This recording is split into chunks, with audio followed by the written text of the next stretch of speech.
Hey everybody, it's your girl Raindrops and welcome back to my channel. This is the In My Opinion podcast. Super excited because we are at episode 9.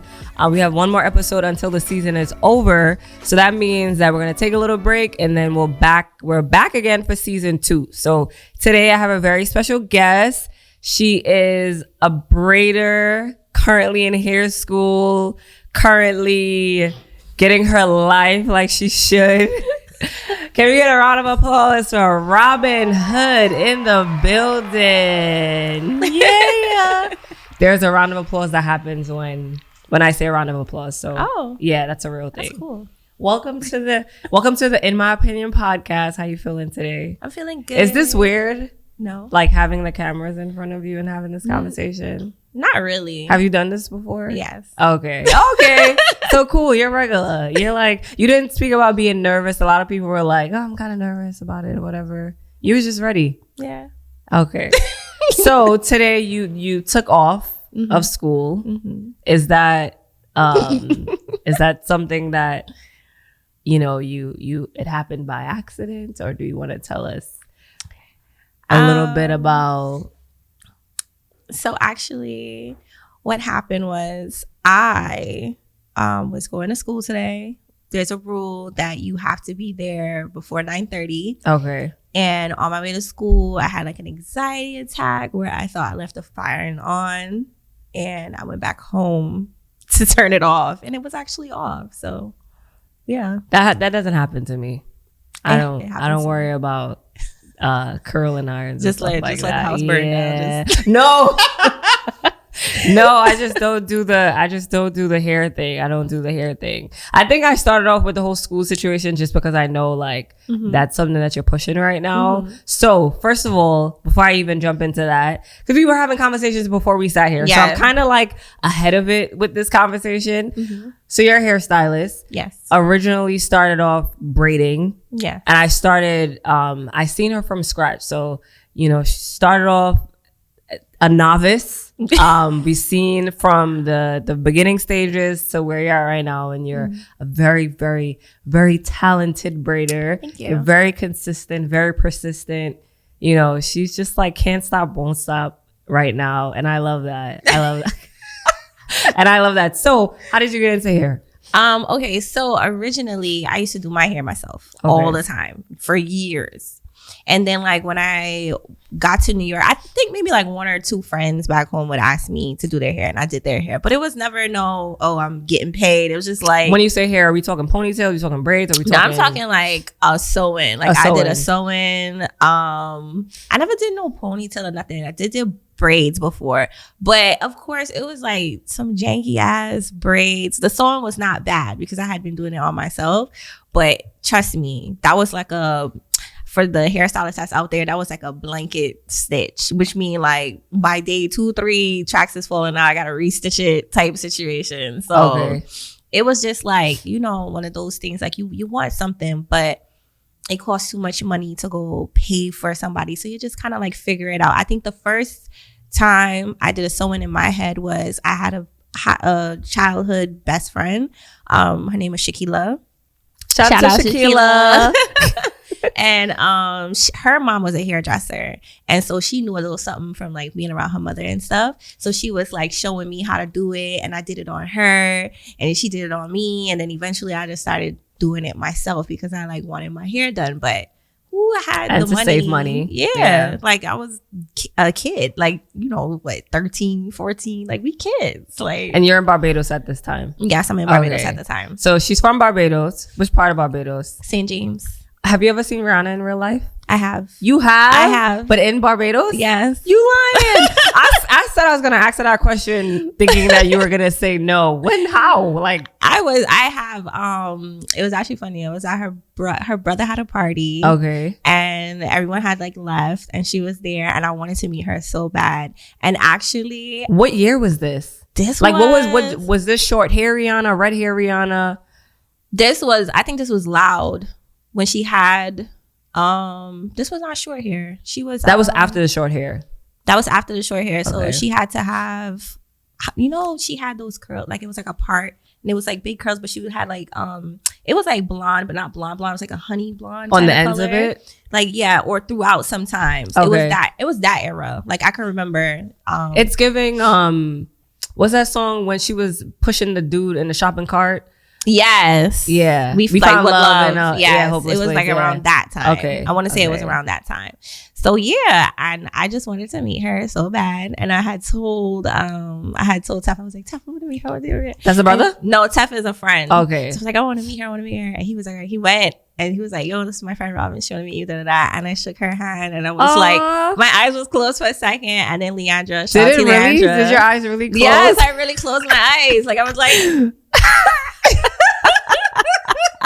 I wonder what she thinks, like, when people... Like, she's probably this fucking weirdo. Right? She probably be high and, like, everything just be funny to her. Yes. It was hilarious. It was hilarious. That's so cool, though. Yes. That was a few years ago. I feel like, I don't know her, never met her, but she gives very, like, chill vibes. She gives very down-to-earth energy. That's a Beijing thing, though. Like, I'm not even gonna lie to you. Is it really? It is. Remember that girl who was Miss Universe and she had a little screw face? That's what they call it. It was not. That's not what happened. She had a little...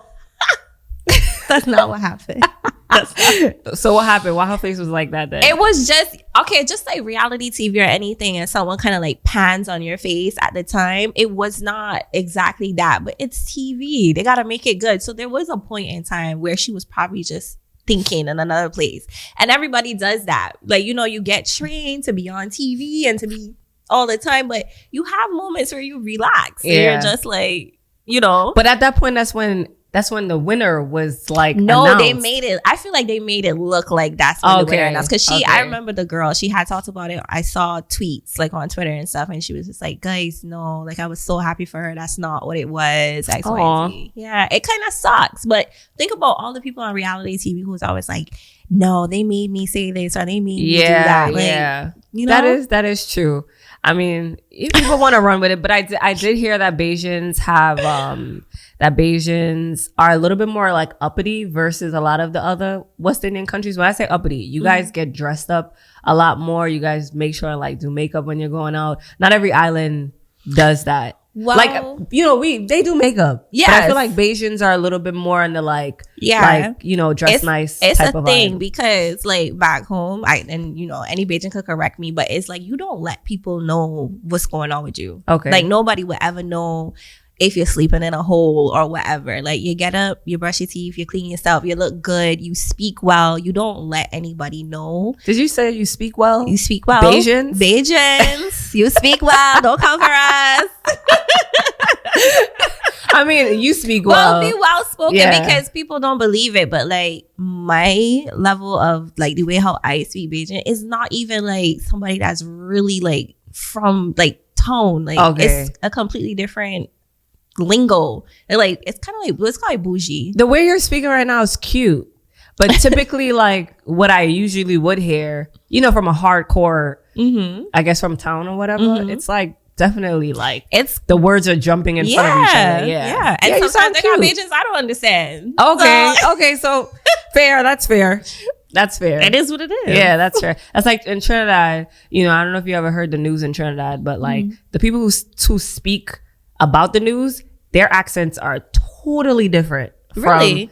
Yeah, they like mad proper. They just it's a Trini accent, but it's like Trini mixed with British mixed with American. I would have to hear it. You have to hear it to understand. Like you like, I guess it's the news, right? You can't have somebody saying, today, this man come and shoot your wife. Boy.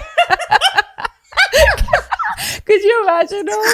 That would be funny. I would that watch would be the so news good. then. I would watch I would that. actually watch the news. I don't watch the news now, but for that shit, I would watch the news for that. That reminds me of the dude, that dude? The Indian dude who speaks about, he wears shades all the time. But he talk proper. I don't know his name, but people probably know who I'm talking about. But anyways, back to the hair. You know, you said you did it for a little bit, and then I guess you came to New York, but you weren't planning on doing hair. No, this is like my third life. This is my third life since I came to New York. Like, I was a chef, then I was a flight attendant, And now I'm here. Yes, you were a flight attendant. Yes.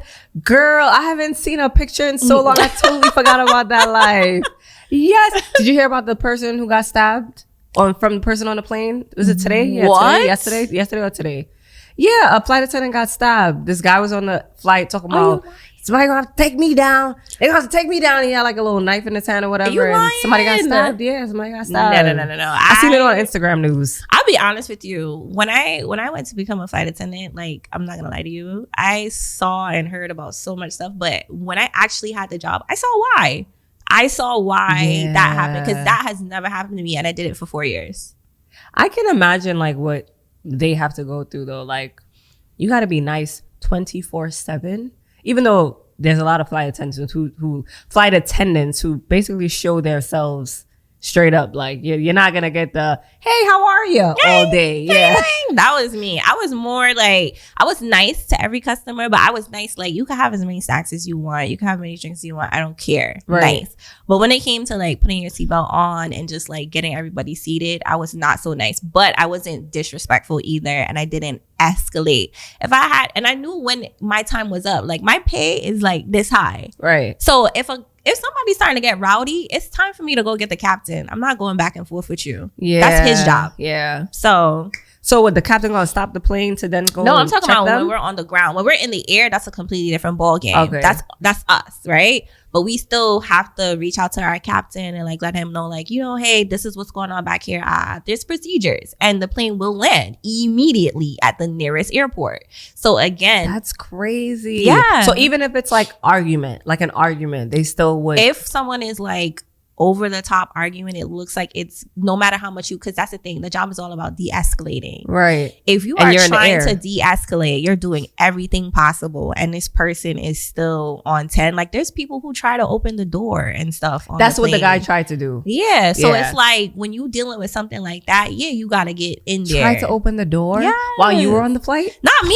Oh. I'm just saying that has happened. What are you trying to do? I don't know. Fly? I don't know. They needed to get up high first. I thank God every day I didn't have to deal with any of those things. Yeah, that's wild. Honestly, just people being sick and stuff like that. But like, I've never had a customer. I think maybe one time I had a customer try to like take a picture of me. I just knocked their phone out of her hand, and that was over. How do you feel about turbulence? Like, that stuff doesn't bother you? Listen, it's ridiculous. Flying now feels to me like just another method of transportation. I fall asleep in turbulence, girl. For real? It's rocking me to sleep. I caught myself grabbing onto somebody a few times and then telling him I'm sorry. I'm sorry. It's like turbulence where we're like dropping, like, that drop where you feel like something in your stomach. Yeah. But that's usually like this clear air turbulence. You dropping at a couple of feet, right?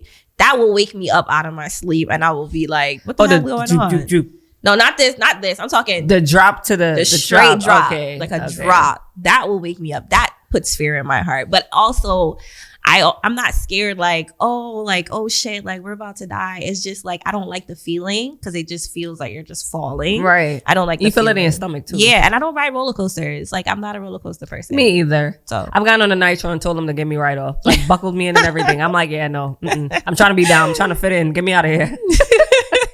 Get me off this shit. Get me off this. So, all right. So you're not a flight attendant no more, and now you moved on to hair. Yes. Were you doing hair while you were being a flight attendant? I did actually. Okay. I did, because originally I used to travel to people because I wasn't in a salon. I didn't know nothing. Right. I didn't know jack nothing. So what made you say, okay, let me start getting into hair? So this was the thing, like in the beginning when, I didn't really know, I was just doing it because I was young. And then I had people asking me, and then I was just like, I'm about to charge some money because, even though it's like next door neighbors and this friend and that you can still pay something. Still pay something. Yeah. So I started charging.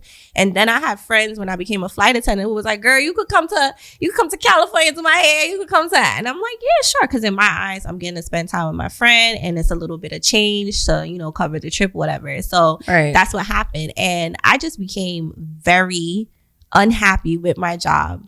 I did not like my job at all. I hated it. Every part of it. Okay, I enjoyed the luxuries, but I hated my job as a flight attendant. The whole time? Really? The whole time. I would never think that. The whole time, girl. I'm so serious. I hated that job. So it made it easy for you to kind of transfer over into hair because of the luxury of being able to like It's like put the price on it. Mm-hmm. Do it whenever you felt like it. Yes. You know, have control over your schedule. Over my life. Over your life. I was chasing like a lot of people think I got into the hair. No, it's not even about money. Like, yes, I get paid money. The money makes sense. But it's not about that. It's about the control. It's about, okay, if something goes wrong, I know why. I felt like when I had a job, especially as a flight attendant, you got blamed for everything. And it was like, no matter if you did the best or you tried so hard, it was just like, it's always your fault. You're always doing something wrong. And I felt like I want something different. And at the time, I have a lot of people around me who are entrepreneurs, and I'm watching and I'm seeing like, you know, there's only a slight difference between being a flight attendant and being an entrepreneur. Yeah. Really, there is a slight difference. The difference is me working for myself. That was the only difference. It was just a matter of like, yo, you already choose your schedule. You already choose when you come and go. I mean, yes, sometimes they could grab me when they want to, but essentially you have control over your schedule, what trips you take, where you go, where you sleep every single night when you're on a trip. You have that control. And then there was the luxury. And it was just like, this was like, being a flight attendant was like a gateway drug to becoming an entrepreneur. It was just like, you know what? I have gotten to this top. I have seen that life is not what it seems. Because when you meet a pilot that's 24 years old, you start to rethink a lot of things. Yeah, I can see how that would make your brain shift. You know, when you're in the air every single day at 30,000 feet or more, it makes you feel kind of invincible. It makes you like, hey, yo, I get on a plane every day and I don't die. So I think I should be doing a little bit more with my life. Let me see what else I could do. And that kind of just jumped straight into that. And I swear to you, hair is very peaceful. I feel like I'm so creative. I'm happy all the time. Yes, there's downs, but in the moment. And then just completely going into having my own business, that just really felt like, wow.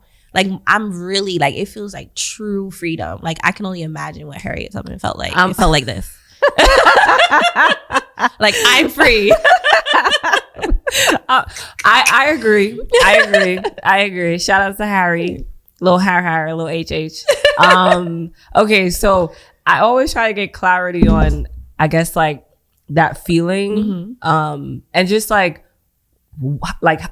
I guess like you knowing exactly what it is that you knowing that hair was what you wanted to get into, being that you hated your job, right? Like, did you know hair was going to be the thing, or you just chose hair because it was just already there? It was already there. Got it. Like, this is one of those things that I feel like it came to me. Right. And I did not go to it because it's always been there. If you really pay attention, it was always there. So this is why I always ask that question too. People who have not found their purpose, or, you know, they have a job and they're like, I don't know what I'm good at. I don't know what I'm good at. Most of the time, it's something that you're already doing and something that you already have done, and you're just not making money from it. Yep. So understanding that the reason why you chose hair is because one, hair chose you, like you said, and you kind of kept it alive.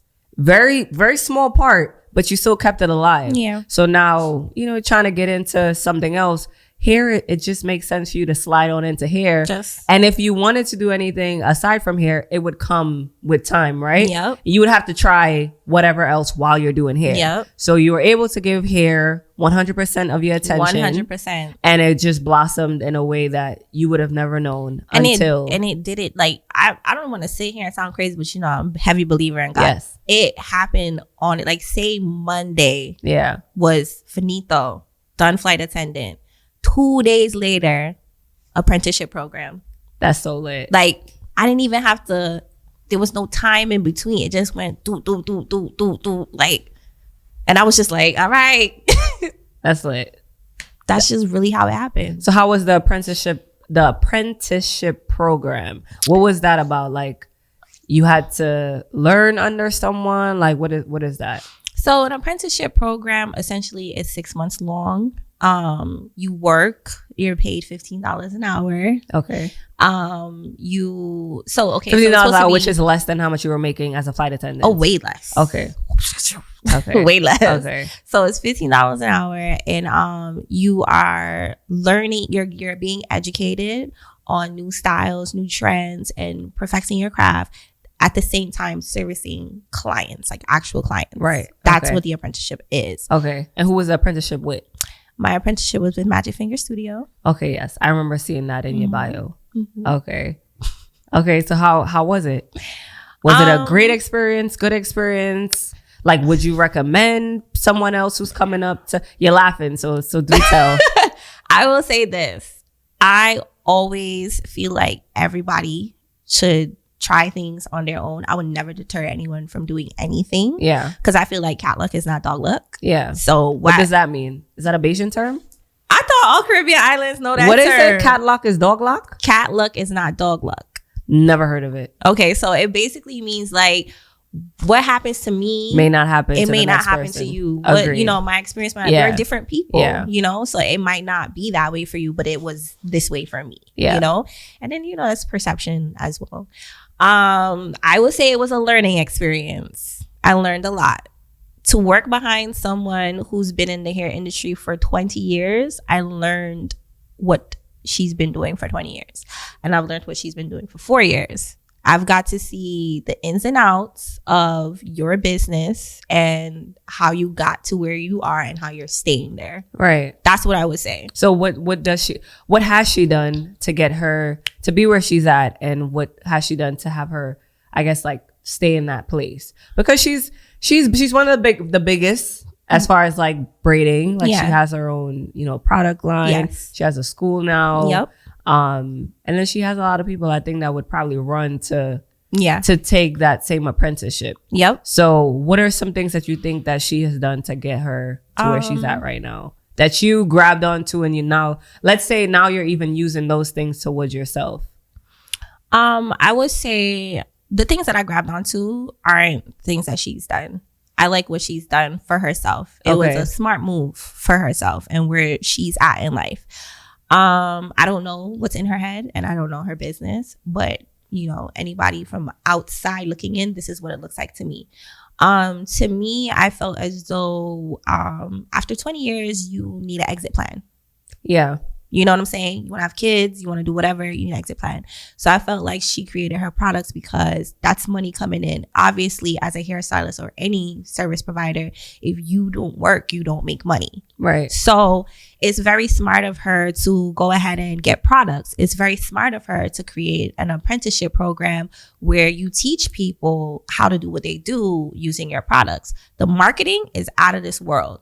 You have your apprentices using these products. You're showing people, look, they're learning. Look, these products are amazing, X, Y, and Z. And then you have people purchasing it. And for people who are trying to get as big as you are, you know, because this is Instagram, this is social media, they're going to repost your products saying like, oh, I'm using Magic Fingers. It's so bomb, X, Y, and Z. So now you have those people who are excellent braiders with all type of styles and stuff showing up on your platform, and then you're seeing customers are seeing those posts purchasing that and like, well. oh, I want my hair done like that, and oh, this is a hot buzz, and then they're jumping on that, and then now you open your school and people are like, wow, I want to do what she's doing. So naturally people are gonna come behind you. She definitely used her years of experience, her products, you know, marketing wise, and her school to make the money for her. And I think that's really smart because you cannot do hair for the rest of your life, no matter if you want to. Like doing hair or any service, you know, I'm pretty sure you would agree, it takes a toll on your body. Yeah. You know, I'm broke up. My back broke up. Done. Yeah. You know what I'm saying? People get carpal tunnel, X, Y, and Z. So you got to think of an exit plan. What I will say, and I don't know if she noticed that she taught me this, I have decided to get an exit plan before 20 years pass. Okay. I'm not waiting 20 years to exit. Okay. I'm going to still do what I do. I'm still have my clients, but I'm definitely not going to wait that long. I also feel like when she started braiding, it wasn't a time frame where Black braiders were like as popular. Unfortunately, I mean, she's older than you, I'm assuming, right? Yeah. So she's like the example of that's what you're learning from, right? She's the example. I would assume she probably was watching Africans in her time frame. Probably. You get what I'm saying? Probably. And Africans, they're correct me if I'm wrong, from what I know, from what I see, because I'm not in the industry, it doesn't seem like Africans do anything more than just braid hair. And then that's it. You know what I mean? Like, I've never seen an African create a product line. I've never seen an African like create multiple salons. I don't even know. We know Harlem. Right. We know like it's just the aunts, the aunties, and they're all in there. But I don't think that they were thinking as big. Yeah. You get what I'm saying? Yeah. Like, even as a makeup artist, like, I don't think, what's them girls that used to walk around and sell them products? Maybelline? Not Maybelline, the older ladies, and they'd be like, come, let's have a makeup party. Avon. Avon. Like, they weren't thinking create their own product. You're selling products for these people. You're not even trying to really figure out how to do makeup. You're doing the bare minimum with these products. Yep. So I think, fortunately, it's like her sacrifice of whatever it is that she learned within them 20 years is to kind of help out the ones coming up. So unfortunately, I will say, sucks that it's took her so long, because it could have happened faster. Yeah. But it's all like timing too, True. Like, what if she would have done it 15 years earlier or 10 years earlier? True. And the shit would have crashed. True. Because she wouldn't have as much. I mean, you could say that, but with the same breath, Shine and Jam always existed. Shine and Jam is also, if you don't see it, you don't believe that it's possible. But no, okay. I'm talking about black products. I get what you're saying. You get what I'm saying? So who's thinking of the possibility of them making a black product, because it's never really... Wait, I think Shine and Jam is black owned. I doubt that shit black owned. I think it is. Shine and Jam. I think it is. After this, we gonna Google it. We gonna have to. I know Carol's daughter. Like, I feel like certain products we know are black staples. We know to the T. Like Honey Pot we know Honey Pot was black owned. Yeah, before but Shine they and sold. Jam, I don't think it's Shine black owned. I could be wrong, but I feel like it's black owned. All right, we'll see. I can't confirm. I can't confirm. But okay, cool. So you learned that you definitely need an exit plan, and I feel like you see the plus with you, right? I'm gonna come back to that, because we're gonna come back, because what you did, it's something that you are actually blessed to be able to do, because now you're like front row center to someone's experience and what they do, instead of you having to literally do this on your own and fuck up more based on not having no mentor, no one to like, kind of guide you through whatever. Exactly. So, back to what you're saying, finish your experience. So your experience, this is what you learned. You learned that, Yeah, I just learned that, you have to have an exit plan. Okay. I learned, the marketing. There was a lot of things that I picked up from her that I'm grateful for. Like, like you said, I got a front row seat. Yeah. Of what to do and what not to do. Right. And that I'm 110% appreciative of, because going into here, I didn't even know where to start. Yeah. I didn't even know where to start. And what's crazy though, which I have to give myself kudos for, is that I guess from the person that I am, when I was offering that service where I was traveling to people and doing their hair, my prices were always high. Yeah. So by the time I got to Magic Finger Studio and I did the math, I was actually charging more. You were charging more than what I was charging more than what Magic Fingers was charging. And I didn't even know it. But I felt like I was trying to make it make sense. But you also were traveling. So, but I wasn't even thinking like, oh, I'm charging for traveling. I was like, how many hours am I working a day? I was thinking corporate. Right. I was thinking, as a flight attendant, I work this many hours, I make this much money. In my head, it has to make sense. Yeah. And the profit has to make sense. I feel like you started off with some high numbers. Not in a bad way, but in a good way. Like, you always put when I say started off, I'm saying like where someone at your stage would be, your price points are considered higher than that person. You know what I'm saying? So like, let's say we're on the same page, me and you, we do hair the same. In the beginning, in the middle, where you're at right now, my price would probably be lower. Your price has always been a little bit higher. Why do you think that is? I feel like my price point has been higher because I've always been using quality products. Okay. I've always been using quality products, and I really take my time and I put effort into the hair. So there's no, oh, Robin, I want twists and it didn't come out like that. You're getting exactly that. And then also, I mean, I'm not going to sit here and like front or lie, but 9 times out of 10, when somebody sees a product and they want it, and the price aligns with them, they're paying for it. Yes. Agreed. So who am I catering to? Yeah. So you knew the clients that you wanted to attract from jump. Early on. I walked in when I first got into makeup, I thought like you could just do anyone. I was like, I'm just open to everybody, not understanding that everybody's not gonna be a client. Everybody's not for you. Yeah. Yeah. And everybody's not gonna be a client. There's no way in hell that I could want to price something at this price point and think that, you know, somebody's gonna come pay it just because I'm open to them. Like I had to, over time, somebody had sent me this thing where I had to fill out a form. This guy was cool, he's a photographer. I had to like write down what my clients looked like, what they dressed like, where they shopped, where they hung out, where they ate. That's excessive. No, I'm gonna tell you why it's not excessive, because you're getting down to the details of your ideal client, and that's who I would be marketing to. So if I said my client, you know, she smokes hookah every weekend, and I'm sorry. I think I got the gist of it already. I'm sorry. Like, well, yeah. Okay, I'll say that. My client smokes hookah every weekend. You know, she works a 9-to-5 job. She lives with her parents. I'm sorry if I'm describing somebody out there. It's no shame. Right. She lives with her parents. And she has like, you know, debt, like a $50,000 car debt or something. Yeah. How is that going to be my client when I'm trying to charge a certain price point? Yeah. So if I get down to that, those details of where they shop and like who they hang out with, and you know what I mean, what kind of job, entrepreneurs, of course. I want them to be shopping on Fifth Avenue, like Black-owned businesses, like high-end, phenol. Like, that's where I want them to be shopping at. You know, so knowing those things, I think. But also lifestyle. Like, suppose you had a client that was a model, like, and, you know, you do facials. Right. She needs a facial every day. So like, I get it. I get it. Yeah. You just don't know until you know.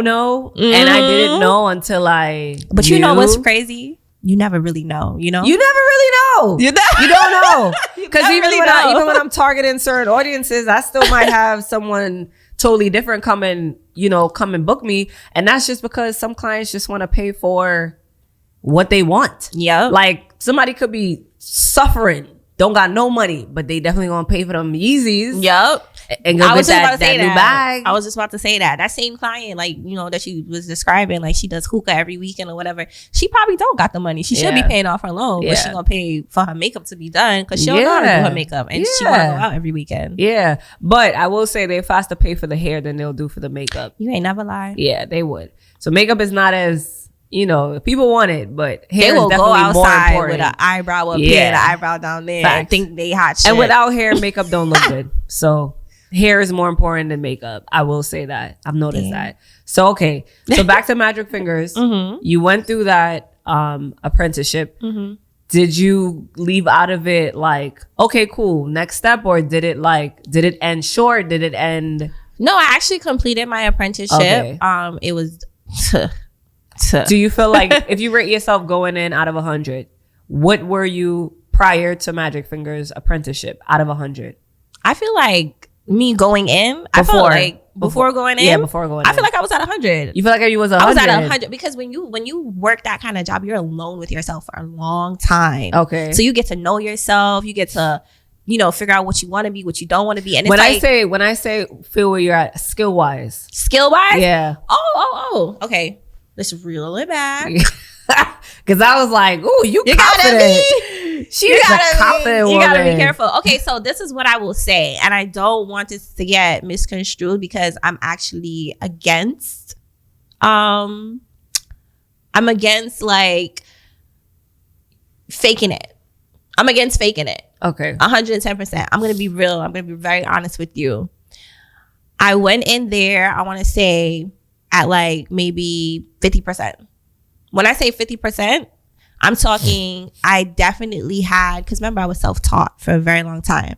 So when you're a person that's self-taught and you're good at watching videos and figuring it out, when you go to the apprenticeship program and there are demos and someone shows you, okay, this is how you do this, I was knocking them demos out the park. Right. There was nobody that was like on it. She was like, she's literally said herself, she was like, every single one of those classes we had, you were on point. And I'm still that way to this day in cosmetology school. I'm on the money. You know what I'm saying? But that's because I've had a very long time of teaching myself how to do something. So now when someone tells me do this, that's exactly what's going to happen. So I was definitely at 50%. Now coming out of Magic Finger Studio, definitely came out at, I want to say like an 80. Oh, dope. Came out at an 80. That's good. Came out at 80 because, and you know, this is where I give credit to the program. If I didn't have that many heads to work on, the practice aspect of it, yeah, I probably would have taken much longer to get where I was going. Yeah. I can, you know see what I'm that. saying? Yeah. So I have to say the program is magnificent for that reason alone. For getting that much heads to be able to work touch, on, to feel that many different textures at a time. Right. That's like getting every type of eyebrow possible until, you know, you've like, touched them all. I didn't get every eyebrow until like recently, you know, because every time I get a new eyebrow, it's like, what is this?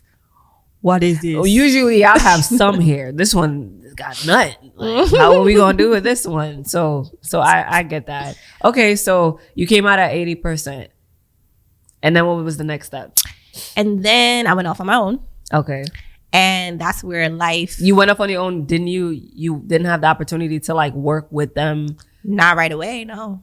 So what was the plan with that? Because if I'm thinking apprenticeship, wouldn't she want to hold you down in the shop? I mean, nobody got a job after. Nobody got a job after? No. Nobody got a job. It wasn't, you guys weren't supposed to get a job?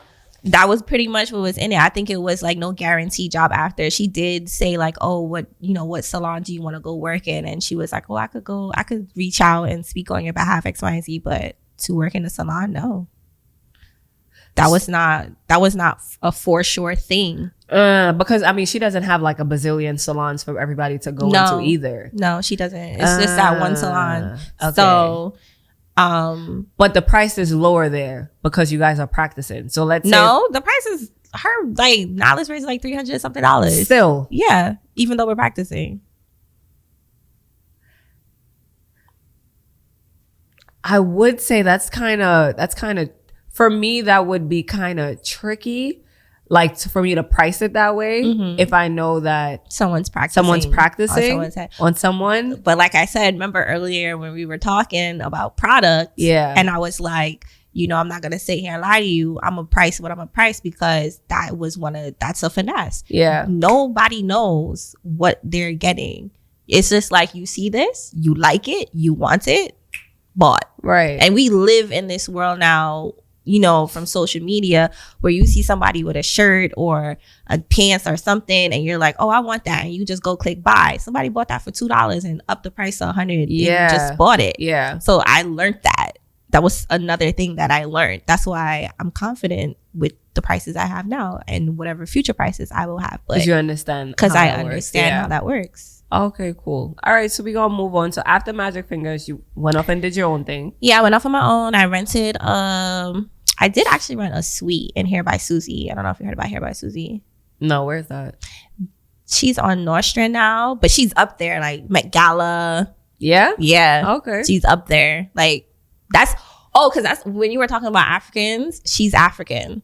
But it's not a lot of them. It's not like, it's a plethora of them who do the styles and the stuff. But she's more, when you think about hair, she's more in the artistic, creative area of hair. So like, remember Rihanna had the Super Bowl type of style when it was, she had on like green. It was like the ad, like the marketing for the Super Bowl. Okay. When she had her hair, it was like braided, but it was like all done up. pinned connected up, somehow. Yeah, I think maybe, yeah. If you ever see those styles where it looks like braids, but they've done like basically art out of the braids and stuff like that, that's what Hair by Susie. Oh, dope. Is. Yeah. That reminds me of some stuff Beyonce did. Yes. Okay. Yes. Stuff Okay. like, I think she did work on that as well. Okay. I could be wrong, but I think she was one of the people to work on that as well. So you got she's done some one of her suites. Yes, I did get a suite from her because she had a salon, and at the time she had like a suite, like a separate room just for yourself. And after, Magic Finger Studio, I just wanted to be by myself. By yourself. Okay. Yeah. For a little while, just to kind of figure out myself and get my bearings. So I did go by her. That was a great experience. I think around October, my first going off on my own at the Magic Finger Studio, I'm not even gonna say and lie to y'all, I was scared out of my ass. But I made $5,000 in the month. Okay. On my own. And I mean, that's not a huge number, but that is a lot for someone who just went off on their own. And it was just like, I could have cried. I did actually. But, I did that. And then you didn't stay there? I didn't stay at Hair by Susie. Why? And I'm going to tell you why. October came around and I was going to Miami Carnival and I didn't make any money. I made $600 that month.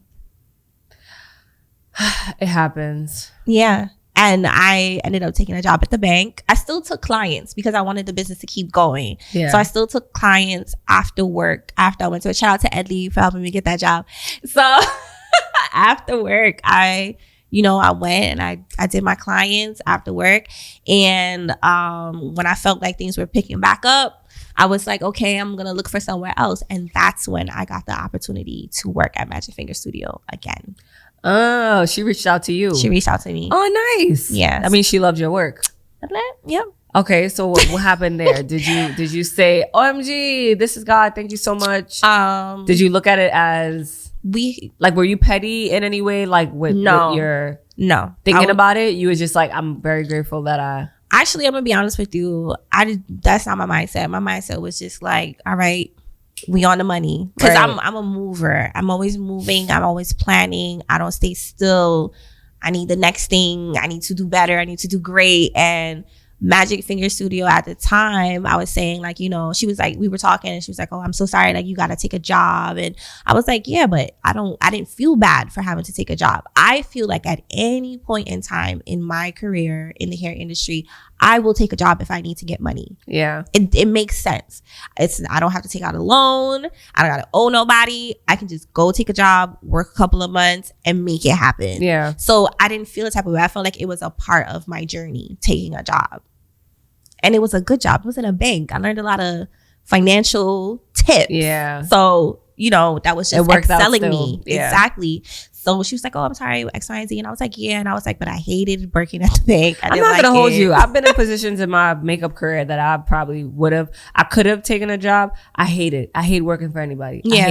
I hate it. Like, I hate it so much that I understand that, okay, cool. We might have a slow month. This is the area where work is not that good. Mm-hmm. This is when you got to start putting money to the side so that, and then having multiple incomes where you're still running all those businesses. Yeah. So I've suffered in that way of like lack of certain months while I was doing makeup, but I just couldn't get around to getting a job. It's like, you're telling me when to go on break? No. Oh my God. Like the girl literally was like, if you need to pee, you need to tell me. And I was just like, yeah. And then coming from like working for yourself, that shit pisses you off. All the way.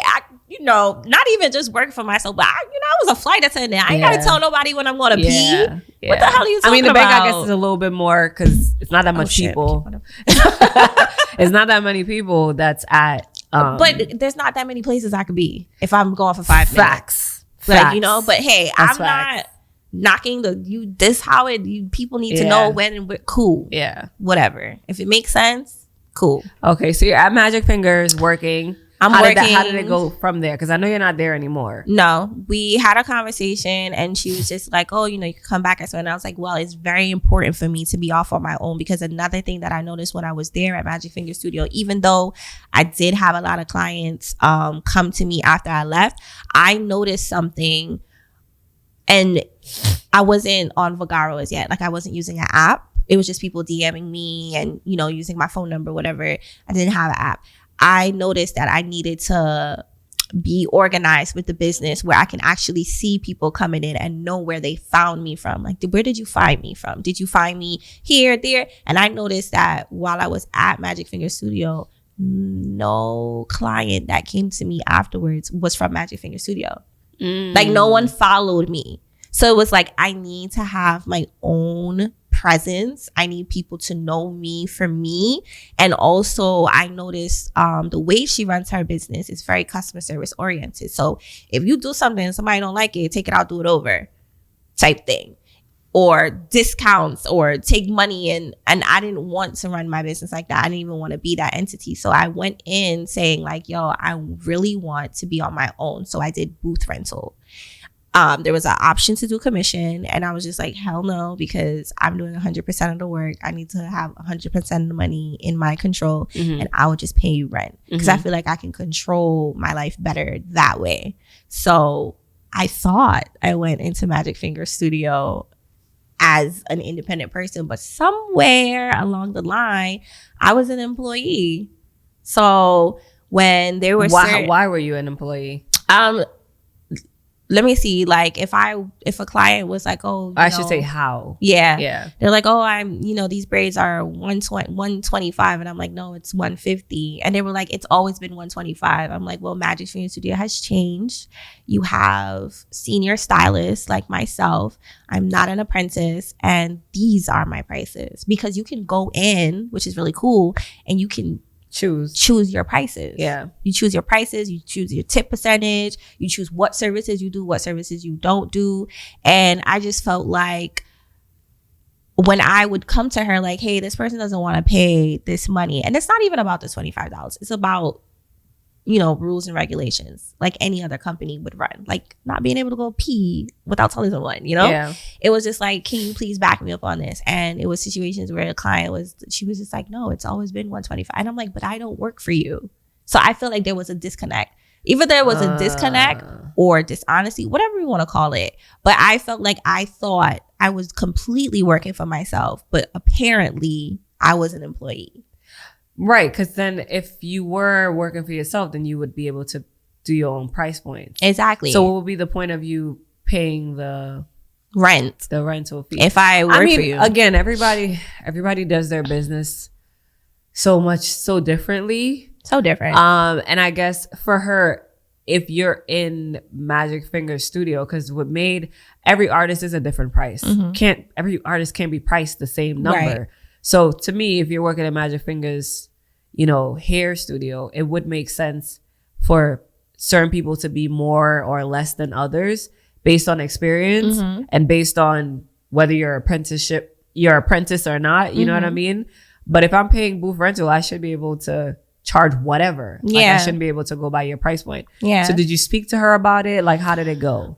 There was a conversation. Basically, the customer ended up getting, the $25 off or whatever the case may be. Okay. But I felt like I was in a place where I was like, all right, I have to look for an exit plan. My exit plan was to leave. This was the one client, or you're just this? No, that's just one example. Okay. I cannot sit here and like go down the rabbit hole, nor do I care to, honestly. It's like so draining. Yeah. Okay. So it's kind of like, there was conversations with other employees. I don't want to do laundry every single day. Give me 2 days. It's how many of us? Why am I touching the laundry every day? So again, I feel like I'm working for myself. This is my schedule. I'm organizing my weekly routine, and I'm trying to get organized because everybody and their mama know my time management was like shit. Right.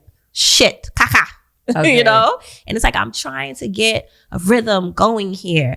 But every damn minute, it's some beef or some shit about the laundry. And I'm just like, why do I have to touch it every day? Why can't everybody have designated days? Switch the days around. I don't care. So that was a whole thing. We had a meeting, and ultimately it was, I'm thinking we're going to come down to a solution. It just went right back to what it's always been, which is everybody going to touch the laundry. So I just was like, whatever, I'll touch it when I can touch it. And that's it. Okay. But it's like those things. Obviously, if you're in someone's, business place and they have a way of doing things, whatever, and then you're there and you're being told like, yeah, of course you can work for yourself, whatever. And I'm thinking I'm really an independent person in the salon, but you're still navigating the way they would navigate. Yeah. And it's just like as if you were an employee. Yeah. Okay. And then do you think that it's anything that you did wrong in like yeah what are some things that you did wrong that you're like, damn, I shouldn't have done that, could have learned from this? I would not say that I shouldn't have done anything. Okay. Because I feel like everybody needs to get with the program that you need to change. You need to make persons inside of your business comfortable. You cannot absolutely feel like, you know, you just got to do this and that's what it is. And let me tell you something. No, I mean like on with your actions, like do you feel like, you know, because there were so many things that you didn't like, now that you're pretty much like more in control of your own business because you're not working on under anyone, do you now look at certain things that she's done that you didn't like before and now you're like, okay, I get that now, like no, I get why? There's nothing. No, there's not a single thing. I wish I could put, and let me tell you something, I'm very big on understanding people. I understand why she did what she did and how she ran her business, and I respect it because at the end of the day, it's your business. Do whatever you want. But I don't understand like, oh, you know, I was wrong. And no, because there's no goddamn reason why someone needs to touch laundry every goddamn day. I'm in cosmetology school. What if you had your own laundry? What if you had your own laundry? What if you brought your own towels? Was that an option? That was an option way after the shit had hit the fan. Okay. But you can understand why I wouldn't just, I'm just bring my own stuff, because I don't want to seem like I'm a problem. I'm like, can we work it together? Yeah, it's a team thing. And at first it was just like, just talk to me. Just, Robin, hey, are you available to do this today? No, I can't. I'm tired. I got y'all tomorrow. But they didn't want that. So I was just like, and you know, I'm a tourist. Do you think that it's because you were paying rental fees and they're not making as much from you as the other girls, as they're making from the other girls, so they're making you do more of the work? No, I don't even feel like it was anything like that. I just feel like, you know, some people are just stuck in their ways and it's their business and they want to most. However, because I've been since Magic Finger Studio, and that's why when I say, oh, I understand, I mean like I've gone into other salons and it's really crazy. They all run their business. Did you know that almost every salon runs their business exactly the same? Do they? They do. They do. Every last one of them. Give me an example of another kind of breakdown, because I haven't been in that many salons, and I will say that I've been in two male. That's funny. I've never been like in a female salon. Oh, you've always been in a barbershop? I've always been in like a barbershop, not barbershop, but quote unquote barbershop. Like he had, you know, barbers, hairstylists, braiders. I was a makeup artist. He had a little bit of everything, and that was my first ever salon. And then I went into another one with another male owner. So I never had a woman like navigating me through the process. Maybe that's a blessing. I don't know. Maybe it is. I've only been in one barbershop, and I will say like it is very laid back, and like guys are completely different. They talk shit. They do, but I don't. They talk a lot of shit. So what they talk about, I just mean how they. I feel bad for my clients sometimes. I gotta walk in like barefaced and then come out. I got them looking like Beyonce, and they drinking and they smoking. Yeah, but aside from that, the way they run their business, it's just plain and simple, and I like that. It's plain and simple, but it's also not detailed. They lack a lot of things that we pay attention to. So it's not all pros. Like women pay attention to like the bathroom. They don't clean the bathroom as much as they should. Like that's definitely something that I, you know, used to hate. Like women, come here. Can y'all like wipe the seat up? Fix up. Yeah. The heck? The one I was in was okay though. I was in a barbershop and it was really, really cool. Okay. I really liked it. Yeah. I like the second barbershop more than the first one. The first one, so people think like I'm super I'm actually like shy in like real life. Like really? I'm shy. Wow. It's dumb. I'm actually shy. If I start speaking, it's just because maybe I already know you and I'm like super comfortable already. But if I walk into a room with a group of people, I'm usually like quiet, don't say anything, but it looks like I'm probably like a bitch but it's actually because I'm really fucking shy. Yeah. And I don't even know how to like enter this conversation. So I'll just shut my face. What do I say? So with the first one, like there was always so many guys and I didn't talk to anybody. Like I spoke to nobody. I walked in, put my headphones on. Everybody knew me as a person who had my headphones. Put my headphones on. My clients, they couldn't even really get words out of me because I had my headphones on. Only recently that I started speaking to my clients more because I realized like, okay, I have to speak to them. And I realized like, you know, as a makeup artist, like if I do your makeup and you're talking to me, you move your face around a lot. Yeah. So if you don't talk to me, then your face not gonna move. Right. So sometimes I just do it because I know I'm more likely to get your face still. But if I'm quiet, you also think now it's good. It's okay for you to go on your phone. Right. So it's like a struggle, you know. I get it. It's a little bit of a struggle, but you know, it is what it is. I like where I'm at right now. Okay, so you left there, went to Susie, went back to Magic Fingers. Then got fired. Got fired. Right. Got fired. Because how do you fire somebody that pays rent? But okay. I mean, right. It would have to be more so like, hey, you can't get fired. You have to get like let fired. go. I was fired. But how were you fired? Thank you for your time. That's what you hear when you get fired. Yeah, but I'm renting. So it would be more of like, hey, I don't think this is a good fit for you. Yeah. Versus like getting fired. Yeah, it's I was fired. Maybe, whatever. Maybe it was needed to be said in a way that she was accustomed to saying it. Yeah. You know, some people say things because they're accustomed to saying it in certain ways. It's neither here nor there, you know? Like, I don't feel no ways about it. I always say I got fired. Because I don't want anybody to have anything. But do you feel like you did anything wrong in that process? Yes, of course there was something I did wrong. So what did you do wrong? I challenged a person's business. That's what I did wrong. Rain, I come up in your bed. You hire me to do makeup. I come up in your makeup. You tell me, put the brush on the right, put the brush on the left. And I tell you, Rain, I don't want to do that.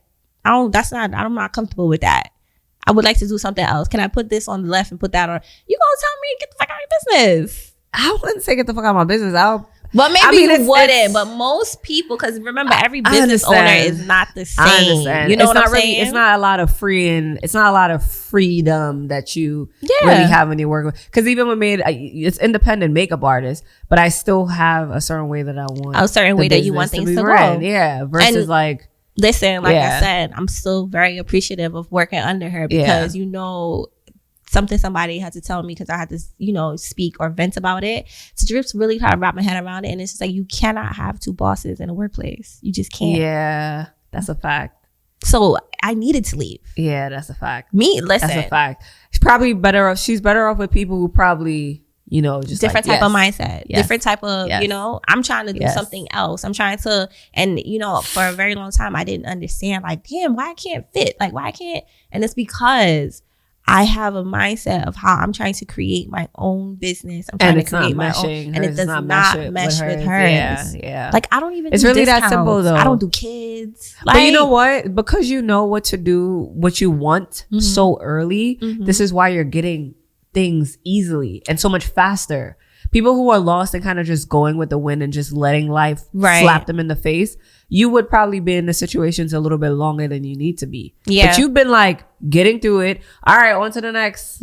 On to the next thing. That's where I'm at. I'm tunnel vision. I mean? I'm just like, because, you know, I tell people all the time, I feel like everything is, you know, I can't tell everyone, oh, go be an entrepreneur. It's very free. It's great. But you have to be a person that's like, I'm doing this and do it. Because life is about choices. I feel like this is my life. I'm going to make whatever choices I want to make because only me have to live with them. So in the midst of your journey right now, have you ever had like any mental breakdowns? Oh, girl.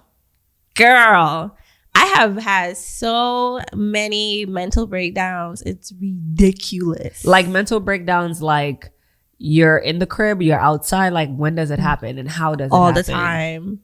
All the time. For real? Round the clock. I'm traumatized. For real? I'm traumatized. So you what? Like, do you cry? Like, what do you do? Do you scream? I cry. So like, sometimes I will just really just like, I will cry. Bawl? Like, in my home, I've bawled out crying. Okay. Sometimes I'm walking the street and I'm on the phone, I'm talking to somebody and I'm like losing my shit. Why is this? Why? And you know, for a very long time, it was like, why? And now I'm to a place, and this is why I say everything happens for a reason. Cosmetology school, like the hair industry is saving my soul right now, because getting to cosmetology school sealed the envelope. Like, think about the ye old good days when they used to put the wax and sealed everything for me. And I don't ask why anymore. I just observe, see what's going on, and move it. But yes, I will cry. I will have anxiety attacks. My mind will just go, like I said, friggin' thinking I left the curling iron on, and I can't even recall like what happened last, what didn't, X, Y, and Z. Yes, I'm traumatized. So anxiety. So when you have these mental breakdowns, is it because something is happening, or is it your brain creating something based off of you not being where you want to be in that moment? Like what would cause the mental breakdown? Because you're also someone who said that you always want more. Mm-hmm. You want to get better. You want to do better. Mm-hmm. Is it that the process isn't moving as fast as it should? Like what puts you in those zones? Yeah, I recently had a conversation with a childhood friend. Her name is Noreen. We were talking because I was like, Noreen, I feel like I'm on an uphill battle. I feel like I'm being attacked. Like, I believe in God. So I'm like, is this spiritual? Like, I feel like something trying to stop me from where it is that I'm going. I'm just like, why is it that I'm hearing the same conversation from different people? It's the same conversation. It is the same words, but from what different are the people. It's like, oh, it's going to take you 20 years. Like, first of all, I want you to know how creepy this is right now. You see how we were talking in the beginning, and I was like, oh, it took her 20 years to get where she was going, and I don't want to wait that long. Oh, yeah. Everywhere I go, I hear people say, I've been doing this for 20 years, and I'm telling you, you can't. I'm telling you, it took, I've been doing this for a while, and it's the same 20-year conversation. Right. It's like, I swear if I hear the word 20 one more time, I'm gonna lose my goddamn mind. Like, that's how serious it is.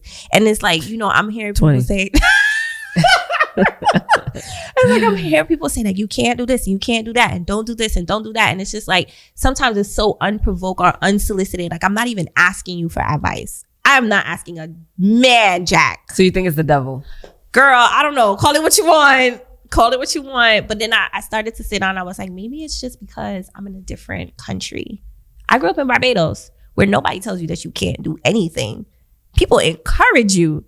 Like, I'm going to sell tamarins outside for $1. Yeah, your boy, you got rich. Like, you sit and sell these tamarins, like, But here in America, it's always this unsolicited putting projection, just dropping this on your head top. And I'm just like, yo, leave me alone. Also, with you saying that, I learned that you can't have conversations with everybody. But that's what I mean. It's unsolicited. Oh, like I didn't even ask you.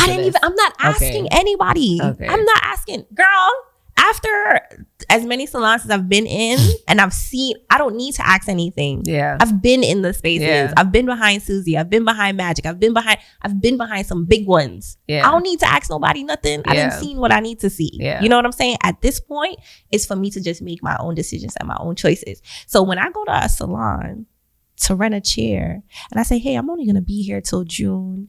Why? Where you going? Oh, I'm going into a suite. Oh, let me tell you, if you go to a suite, you're going to get robbed and this and that, and don't do it. And trust me, because I've been doing this for 20 years. Well, first of all, if someone does that, I would automatically say I don't even want to be in your space, because that's the last thing you should be telling me as a business owner. How did we get here? Yeah. You're supposed to be talking to me about how much the rent is. Yeah. And when is it paid? And, so it's like I've just gotten to a place where I'm like, anybody. Yeah. I don't want to even have a conversation. Like, I'm in the salon I'm doing what I gotta do, and I'm just waiting on June. That's it. Okay. June is when you finish school. Yeah. Okay.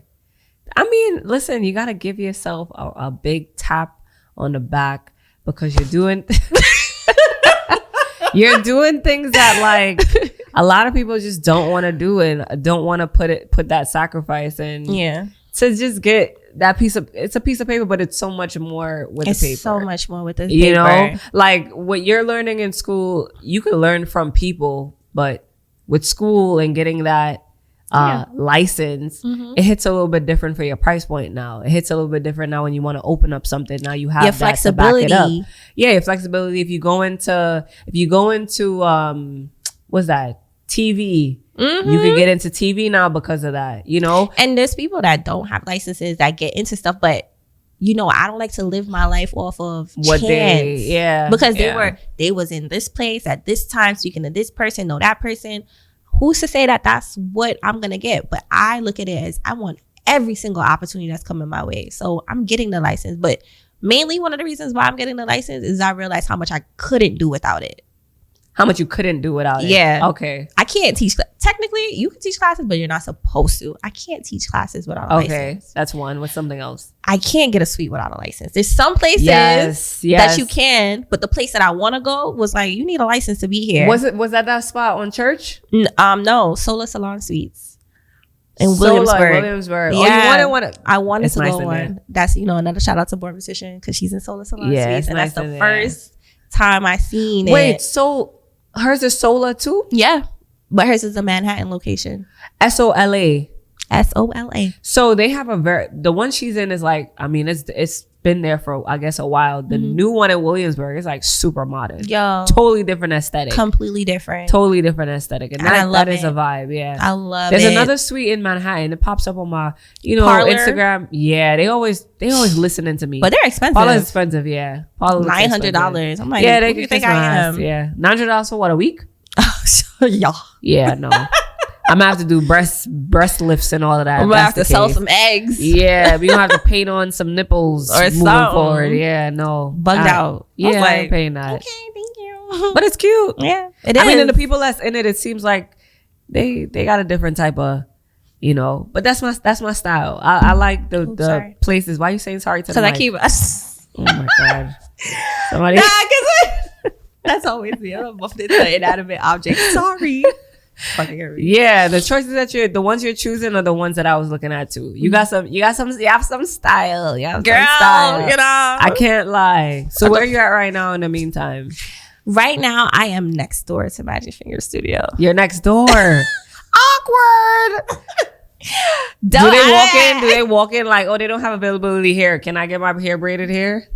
It's happened. It's old school. A lot of the salons are like that. It's like still walk in and, you know, get the clients. But you know what? You know, this is still a part of my journey, which is why I said I'm so happy to be where I am. And like I said, all these businesses run their business exactly the same. Like they're still the same. They're still all walk in. They still all collect $200 in rent. And they probably never gonna change. And they're not owned by hairstylists. They're owned by somebody who doesn't somebody else that does not do hair. And I feel like as a business person, and I was like, you know what? When I got into hair, I was very adamant about learning everything that I needed to know, because how can you run a business that you don't know anything about? Agreed. You know, with makeup, I've been into a lot of, and this is why a lot of salons wouldn't have worked for me. They don't cater to makeup artists. So makeup artists is like the last person that they're worried about as far as makeup artists are like the last type of people that they're worried about, because if you walk into a salon, you know, a lot of storage for hairstylists, or even trying to use the storage for the hairstylist as a makeup artist. We need way more storage than you guys. Yeah. Technically. Yeah. Not really, but technically. Because your stuff can go up top where the shampoo stuff is. You know, some stuff could go in the back because you don't use everything at one time. We need all our makeup right there. You know, we need it to be displayed right there. So a lot of salons didn't have the storage space for my makeup, and even like they don't even have the storage space for hair. They don't have the storage space for hair either. You gotta keep running back and forth to get something. Right. Yeah. So for me now, you know, with what I plan on doing, or just me working with other makeup artists, like I'm a makeup artist, so I definitely try to make sure that whatever it is that I provide for you, whether it's, you know, hair or whatever other country, it definitely has to be somewhere that I would want to work out of, and the space needs to be enough to where you're comfortable. I don't want you having bags on the floor with makeup and then some on the table because everything couldn't fit. Exactly. Like, that's so annoying. So, you know, I get it. And this is where people like us would come in and kind of, you know, shift things a little bit and change up the way, I guess, the businesses run. Unfortunately, when you run your own business, you start hiring people, you're going to end up being somewhat like Magic Fingers.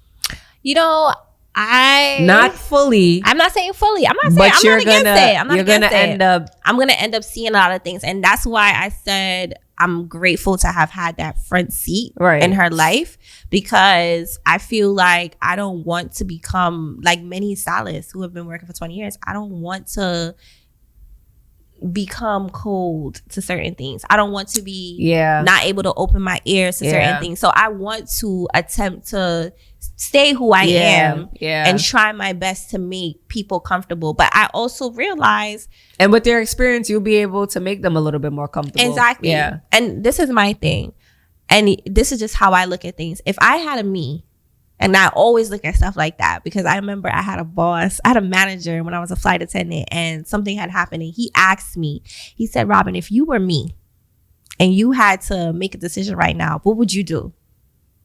And I've always since then looked at it like that. And if I had a me in my salon, I know exactly what I would do with me. I know that if you have this much sense, and you're telling me, oh, you could do this better and that better, and why not this and why not that? That is somebody that I would want on my team. But that's me. Maybe I'm not somebody that you want on your team. You understand? To each his own. But I would never look at someone who's that far ahead mentally and trying to make changes that are better for everyone and trying to make everyone comfortable. Got you. I would not. Instead of putting it on her when you know she's a value to the business. Exactly. Yeah. You understand what I'm saying? Yeah. So it's like, I feel like I will pay attention to who my employees are. It's like two lions trying to like, you know? Yeah. It's and like it's not going to work. Yeah. There can only be one king of one castle. Yeah. So it's like, if I have my business and I have somebody like that, or it doesn't matter because you will have different types of employees, I will cater to them in their own individual ways. And I'm gonna be honest with you, that's something that even corporate businesses can learn from. Because when I was a flight attendant, can I tell you how many flight attendants are homeless? Can I tell you? It's a lot. There are a lot of on purpose. Okay. Because at the end of the day, the aviation industry sells you what? That you can fly wherever you want for free.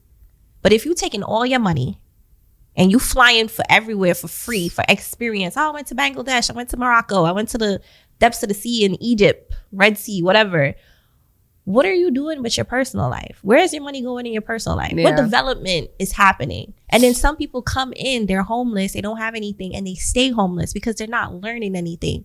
You're being worked to the bone. You're working 18 hours a day. You got to get that money. You understand what I'm saying? So it's like, people don't understand that the value and the worth of your employees, it's like think of a train, you know, it got different parts. Every single part works a certain way. Yeah. If the bottom is not strong enough, if it's not working, if it's not stable, it's always going to be, you're always going to have to hire a new employee. You're always going to have to this, always going to have to that. You need to make your employees comfortable. You need to make them happy in some type of way. And I love to always refer to slavery all the time. Here you go. It's going to ruffle some feathers. But even going all the way back to slavery, you think if slaves was being whipped and all these terrible things, if that was not happening, 9 times out of 10, some people would have stayed. There were people who were willing to stay that Harriet could not save, and they was going through that and they were willing to stay. So imagine if back then they were doing what they're doing now in this modern day slavery, because that's what I'm going to call it. Imagine if we were that comfortable back then. We wouldn't have ran away. A lot of us wouldn't have left. A lot of things wouldn't have changed. Right. But it's like, if you let people feel uncomfortable, if you don't give them change, if you don't give them hope, if you don't give them options, they're always going to want to run away. Agreed. I agree. So why fight it? And I also feel like, I guess based on me working with a lot of different people too, understanding, like you said, you want more yous in your space, right? Yep. So even though we'll choose someone who does great braids because we know they do great braids, like characteristic. You know, how is that person customer service? How is that person how do they communicate? But they do great braids, right? You know, like, how do you push through those things? And that's not anything that you just learn off of just sitting with somebody. True. That's something that you have to like experience on your own, dealing with someone and seeing what that person looks like. True. So when I have an interview with her and I'm like, hey, you know, how long you been doing hair and where do you see yourself and all, we start asking questions. And I do like a probation period with you. and I start seeing that you don't show up on time or whatever, and I'm giving you options to like work with you because I want you here and I want you to be better because you have qualities in you that my business does not have. Right. Or you know certain things that my business does not know, and I know I can utilize you. Right. So I think that it's like what they say is hard to find good help. Yes, it is extremely hard to find good help. I will not sit here and, like I said, I'm not a person yet where I have an employee. I'm trying to get my first one. I ain't even find one yet. But I understand the dynamics of it all. But this is the thing. If you, and a lot of people are not willing to do this grit work because it is grit work. But to be completely honest, instead of wondering if your employee has good customer service, teach him it. Instead of wondering if your employee has good time management skills, teach it. Okay, but what if the employee is just renting a booth? So this is the thing. And to each his own. If you want to just... Because it's still part of the business. And I get that. And that's what I said about all of these salons. They run the same way. They're no longer concerned with if you're a good employee and the work looks good and you got to pay rent. All they want is their money. Somebody come and everybody got to say good afternoon. That's how I feel. That's how you feel. But the business owner who owns this building that wants money, he don't care. Yeah, nah. I want my $200 in rent at the end of the week. I don't care how you get it. I don't care what's going on. Right. You know, so you have all these individual businesses popping out of the woodworks. Yeah. You know, you got this person, and I'm in a Caribbean shop, so you got Jamaicans, you got this, you got that. And they probably older too. And they older. Yeah. So, you know, you have this environment. It is not, and I don't want to say controlled, but it's not, you know, melded or meshed in any kind of way. You just, as an individual person, has to figure out how to work through that. But it's like a lot of mom and pop shops, a lot of businesses lack structure. They lack structure. If you had structure or just implemented a few things, you could be making so much more money. And I mean this for every business I've come across. It's easier said than done. It's I feel really like not.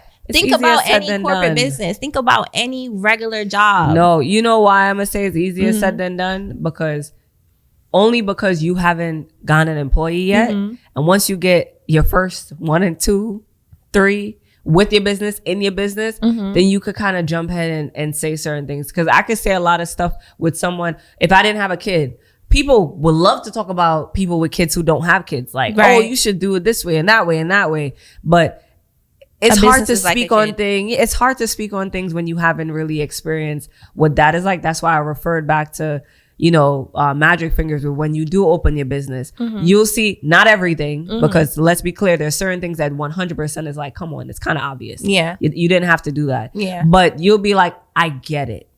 I get why. Listen, I get it already. I'm not saying that I don't get it. Once you get the salon. But listen, and that's the thing. That's what I'm trying to say about I get it. I get it so much that I already know how I'm setting up my business. Okay. Because literally, and I feel like that's the part of being an entrepreneur. You have to always be thinking about solutions. You have to be always willing to change and adjust. But our mind is one thing. Our mind will tell us this is exactly what it's gonna be like, and this is exactly who I'm gonna be once I have these people as my employees working under me. The moment those people come in your place, you're gonna be like, what the, this is not what I envisioned. It's not even that. I'm not even holding on to that. I'm not saying that my business has to be this way or that way. I know how I'm going to handle things. And I feel like that plays a significant role in the success of your business. Okay. So this is the thing. Every single business that I've been in, they run their business like I said, like you're an employee, like you have a regular job.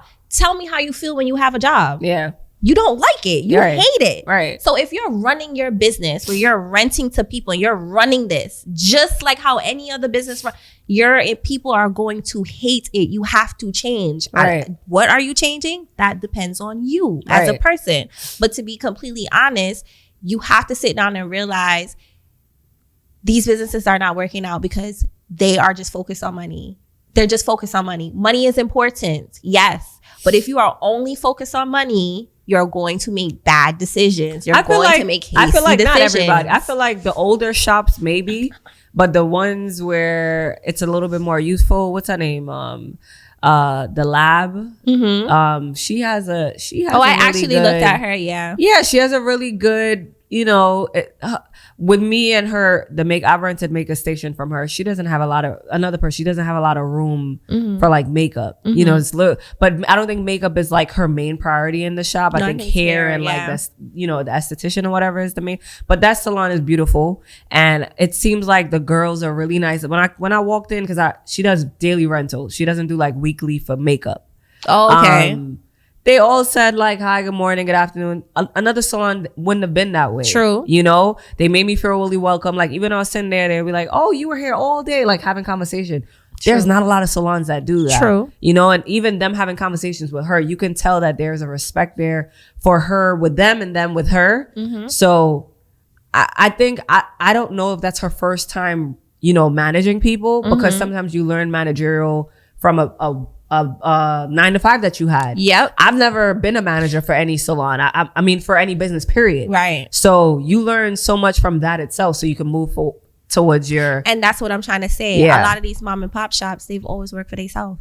So there's no one coming in. There's no like, structure. There's no nothing. Yeah. They don't know anything. And that's why I tell people all the time, as an entrepreneur, I do not have a problem with going and taking a job, because a job will teach you so much. And that's why I said it's possible. Yeah. It's very possible to do what I'm speaking of, because I've seen it. I have seen corporate companies. I watch them change. Tell me you ain't had a job that every damn minute it was a new rule, a new policy, an update to this, an update to that. I watched. When I was a flight attendant, you don't have a lunch break. Because that's also based on, the changes are based on every bad thing that happened or mistake they made. Not necessarily. Most of the time, that's what it is. That too, but so if I have an issue with you, right? If I have an issue with you as like you're a client that came in and you did something that we never had in the policy, like we had no way to back ourselves up. Now that situation now has to go into the policy. Right. So if it's a big corporation, more things are more likely to happen quicker. True. Because it's bigger. True. So I would say that might be the reason why things happen so fast. I mean, it's not even about it happening fast. It's just the openness to change. Yeah. It's just the openness to improve your business from the inside out. Instead of just like taking it for what it is and not trying to adjust. People care about the customer service. Yeah, I agree. Oh, treat the customer about it. But what about your internal customer service? I agree. If you don't have internal customer service, if your employees are not respected as much as your customers are respected, I agree. You're going to run into trouble all the time. But that's what I was saying at the beginning of it. Before I even went down this rabbit hole, I was like, most people are not willing to do the grit. And the grit work is teach your employees. If you are a mom and pop shop, if you are a small business, the least you can do is implement. I agree. Code of conduct. I agree. That's the least you can do. I agree. So sign off on it, so you know that you know what to follow. And it's just as simple, like, I mean, and if you have ever sit down and look at any jobs and how they dealt with stuff, briefly, I worked at Time Warner Cable. When a situation arises between two employees, there's no, this person was right and that person was wrong. It was, if this happens again, you're fired. Right. Period. So it's like, okay, we can choose to continue doing what we're doing and not getting along, or we can leave each other alone and still have a job. But if you are in a business that has no code of conduct and the employees can talk to each other however, and you don't care because you all want your money at the end of the day and you getting your money, so you don't care, right? What do you think is going to happen? You're going to have people like me talk about your business. Yeah. I'm just saying. No, I get it. I mean, and unfortunately, smaller places, sometimes they don't have and that's the wrong thing. Funds. That's the wrong thing. It's just, there's sometimes no one that's going into their ear and letting them know, like the mom and pops, right? If you walk into there right now, they'll be on the phone and they won't even say anything. Oh. You got to stand there and be like, hello, I'm ready to pay. They seal. Some people just set in stone. It's quiet. Right. That's quiet. But if you have people coming in and having these conversations and people who genuinely go out and like go to workshops to learn about, they don't care. Like, look at the quality of a mom and pops.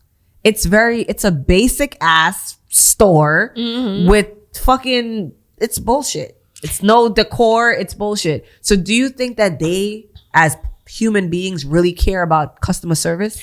I'm gonna be honest with you, they don't. I've already pinpointed. So based on you and the quality of work that you're trying to provide and the quality of your clients and the quality of everything, it makes you it forces you to not only bring in your best employees, it would force you to teach them. Yeah. Because you want to make sure that those clients come back, if not for them, for you. Yep. If not for you or them, someone else. Yeah. You know, so with Made International, I definitely do that. I mean, again, it's like, I know you're independent, but here, these are the few things that I do want you guys to know. And I think that it will help you even after you leave here. Yep. Because it's just, y'all just dealing with me for one day. Yep. You know? Yep. So here's some things that I think you guys, you know, can help you. Like one thing that I tell them, if I set my chair up, my table up, and all of my stuff is like organized on the table. The first client that comes in and sits in the chair, they seen the pretty little setup. There's no reason why the second client can't get that. The same pretty setup. So you when that first client get out the chair, clean everything up back to the T. Do not bring the second person in the chair until your shit looks like Sephora, right, or MAC, where you give that second person that same experience. That same like, ooh. Right. Like, you know? I shouldn't come into the chair because I do look at the table. They always look at the table. This is what I say to them. Look at this eyeshadow. This is what I say to them. You do look at it all the time. The brushes, all that shit all over the place. Like, the last thing you want is... Damn, that's crazy. Yeah, you can't... If I come back in a makeup artist chair and I see all them dirty brushes on the table, first thing I'm thinking, what you about to do with that? You're not about to put that on my me. Face. You're not supposed to put that on me. So, you know, it's just... It's so much. It's so much to talk about with this topic because it's endless information. And I'm glad you touched on that too, because when I sit down and I say, "Yo, school has shown me, bro, it's shown you what, like when you know, okay. So let's say this because I like to not draw any attention. Okay. You know, the first time you go into Louis Vuitton or like a store, you're like, oh my God, like, you know? Yeah. But then when you go to like, I don't know, what's another Birkin? And you get like, you see something else, they give you some champagne and you're like, Louis Vuitton and shit. Yeah. Cosmetology school has shown me that a lot of things or a lot of places that I've been ain't one shit. I'm gonna be honest. As far as customer service, work, setup, aesthetic. As a business. Running it. Okay. The business. Okay. The setup. Okay. The business. And it's crazy because, you know, it's a lot of glitter out there. And it's very easy to get some glitter in your eyes, right? Facts. And I felt like when I'm sitting here like, oh my God, and you know, and then you really get up under a real life professional. You really get up under top-notch luxury. Like, this is a real hairstylist. Yeah. Because, like, let's be real. You know, for natural hair, it's a up-and-coming thing. And everybody's, like, now starting to wear their real curls. Like, the perm is about to be extinct, I feel like. Like, I feel like barely anybody is getting a relaxer anymore. That's okay. Even though I haven't got one in a while, but that's a good one. Yeah. That's okay. Ain't no shade. But I just feel like, I don't know when's the last time I really see, and I work in a salon where there are, but the only people that I'm seeing getting relaxers are older women. I'm not seeing the young girls getting relaxers as much. Like, I'm gonna be honest with you, they're getting. It depends braids. on the stylist that you have in no, your spot I too. have OG, I have Marcel's, I have, you know what I'm saying, the real deal from back in the day. So I'm watching these girls come in with a full head of natural hair, and they getting a sewing. They getting, you know, they not doing the perm. They not getting that. And I'm watching the OG stylist. The only people that she's doing that's getting perms are people that are about her age. Yeah. You know? So it's like, not that natural hair is coming up. It's just like, yo, I want natural hair to be taken to a whole other level, because I feel like you shouldn't, we gonna touch it. We gonna touch it today. They gonna scream at me. Why you not washing these people hair? Yeah. Do you know, listen, I'm so mad, but thank God I'm blessed. I ain't got nothing on my hand. I ain't caught nothing. Listen, it is so wrong for you to be doing services and not washing somebody's hair. Not only because they're paying money, a significant amount of money. It's a lot of stylists that get a bag off of doing hair, right? So it's not just, oh, you know, you should be getting it because it's a part of the service, whatever. But it is sanitation. It is absolutely dirty. I'm saying it now. It's dirty for you to be putting your hand in somebody's head that their hair ain't washed. And 9 times out of 10, these clients that say that, oh, yeah, I wash my hair, yo, I was in a salon where this person was like, oh, I washed my hair 2 days ago, 3 days ago. And I'm like, you open up their head? First of all, these people don't know how to wash their hair. Right. There's a lot of people that don't know how to wash their hair. And it's crazy that people are literally doing the hair. They got this dry scalp. They got like all these things that when I got to cosmetology school, I was like, oh my God, I have touched so many people's head that had dermatitis, like a real life disease was in their head. Yeah. But thank God I'm such a like, wash my hand. I have Betnavit in my bag because I suffer from eczema. I'm always washing my hand and putting Betnavit. I probably saved my hands so many times and I didn't even know it. But it's just like the not washing the hair, the $20 shampoo. You wash people hair with $20 shampoo? That's like putting VO5. You don't wash your hair with VO5. No, I don't. Like, I'm pretty sure that everybody and their mama at least have a Camille Rose or a Miel in their home. So how is it you go to a salon and you're getting your hair washed with $20 shampoo? You getting your hair blow dried. They're not even using heat protectant or leave-in conditioner. And then you going to get your hair braided and like, yes, braiding and all these styles, wigs and all of this. Yeah, it's protective. But you're not getting your hair trimmed. Did you know I learned? Well, I mean, it could have been probably obvious from a long time ago. Sorry, I bumped the thing. Could have been obvious from a long time ago. But a lot of Black people in our culture do not cut their hair. Do not cut their hair. Like, I'm talking, right, we could go right now to dreadlocks because people think that, oh, you got dreadlocks, you don't got to take care of your hair. You still need to cut your hair. You still need to keep up with it. You still need to maintain it. You getting them braids, you still need to cut your hair. And people are just so afraid of cutting their hair because, oh, I want to keep on to my length. But then I watch the older women, and that's why I'm so happy to be on this journey that I'm on, because I'm in a shop where there's a bunch of OG stylists with the Marcells, and I'm watching these older women have no hair. Yeah. Or it's dried out, or they're in so much pain when they're getting their hair done. And I'm listening to what the OG is telling me, like, oh yeah, it's like that because, you know, she don't take care of her hair herself. Right now in cosmetology school, every single person, and I mean, it's a benefit to the business for you to teach your client how to take care of their hair, for you to encourage them. The aftercare. Aftercare. Okay, so with all of this, because she can go on forever, you can tell. I could. We just gonna wrap it up. And the last thing we're gonna say, in your opinion, what do you think needs to be done in order for the beauty industry to change and upgrade when it comes to the customer service, the business on the whole? In your opinion, what do you think needs to happen for those changes? In my opinion, I think that a lot of service providers, and it's no shade, but I think people need to start educating themselves. Even if you don't want to go get your license, you want to continue to work on license, cool, but you need to educate yourself. Safety, sanitation, business, etiquette, structure, code of conduct, you need to, because you're crippling yourself. You're crippling us as a society because people are dealing with bullshit, you know, fees, this, that, cancellations. You're hurting us, our community, our culture. And you think it's not, but it is. Our crown is everything. You know what I'm saying? So it's like, it matters how you feel when you go to work. It's a financial thing. Could you imagine going and getting your hair done and never having to buy hair products ever again in your life? Yeah. Because you could just go to your hairstylist. I think we deserve that as Black people, especially from where we've come from Madam CJ Walker all the way up to not loving our hair and not knowing how to take care of it and learning it when you get into your older age. There needs to be a change. Yeah. A lot of people don't want to change the way that they do things. They don't want to change the business, but it needs to happen because you're crippling yourself, you're crippling other people, and you're crippling the community. Period. That's what I got to say. I'm proud of you. You know, I'm proud of you from where you started to where you're at right now. Thank you. Just keep going. Like she's just not stopping. Every time I see her, yes, that's literally what I was thinking when I said it. I'm Dory. Yeah, she just, you know, you just can't stop, won't stop. Like I can't. You know, I know you have your moments where, like you said, you're down and all of that, but you're just like, and she communicates. So just real quick. So this girl, situations where I probably would just not speak to the person and just not have a conversation and just be dead and we'll just like move weird with each other.